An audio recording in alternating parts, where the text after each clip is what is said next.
Salut tout le monde, c'est Ilyes pour un nouveau tuto sur Photoshop C6. Avant de commencer, je voudrais bien remercier la FC Tuto d'avoir uploadé mon tutoriel. C'était d'avoir comment faire un sabre laser. Merci bien. Dans ce tuto, je vais vous montrer comment faire un effet vintage.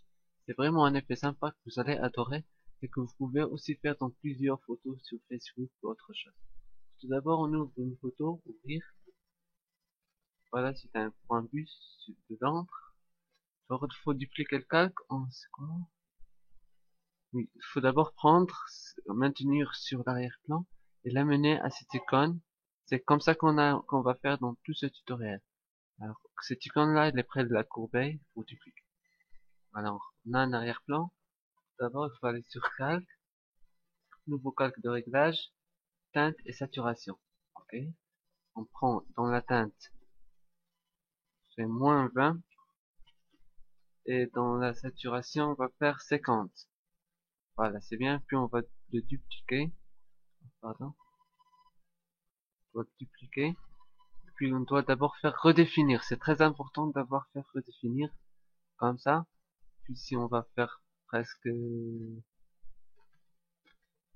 40, 50, 48. Et dans la saturation, on va faire 29. Oui, c'est bon. On doit réduire l'opacité du deuxième cas de teinte de saturation en 50. Ouais, je vais faire 50. Alors, voilà. Comme vous voyez, on a déjà un peu un effet de CPA. Et puis on va aller sur calque. Nouveau calque de remplissage, dégradé. Ok. Alors ici, on doit prendre du blanc au transparent. Moi, je vais faire du noir au transparent. Il faut double-cliquer ici et puis faire le noir. Voilà, ok. On doit faire ici radial et il faut cocher inversé. Et dans l'échelle, je vais faire 150. Oui, 150, ça me va bien. Et on doit réduire l'opacité à 60. Voilà. On duplique encore le calque. On clique ici, on double-clique. Et puis, on choisit du blanc au transparent. Et puis, on va décocher inversé. Voilà. Et on réduit à 40. Je vais faire moi 40. Oui, ça me va comme ça. Et puis, encore, il faut aller sur calque. Maintenant, on doit jouer sur les courbes. Alors, calque de réglage, courbe. Voilà. On doit choisir couleur rouge. On doit, dans toutes les couleurs, on doit rouge, vert et bleu. On va faire une courbe de S. On clique sur deux points. Puis on doit faire comme ça. Voilà, comme ça. On part sur le vert. On prend deux points. Voir une sorte de S sur ces courbes.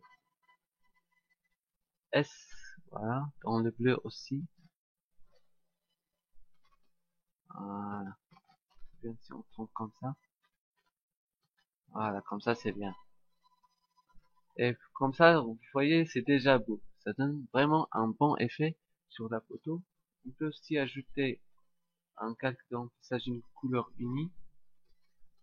Oui, on peut faire. Vous devez copier la couleur. Vous allez faire FF CC 1111. C'est une couleur jaune.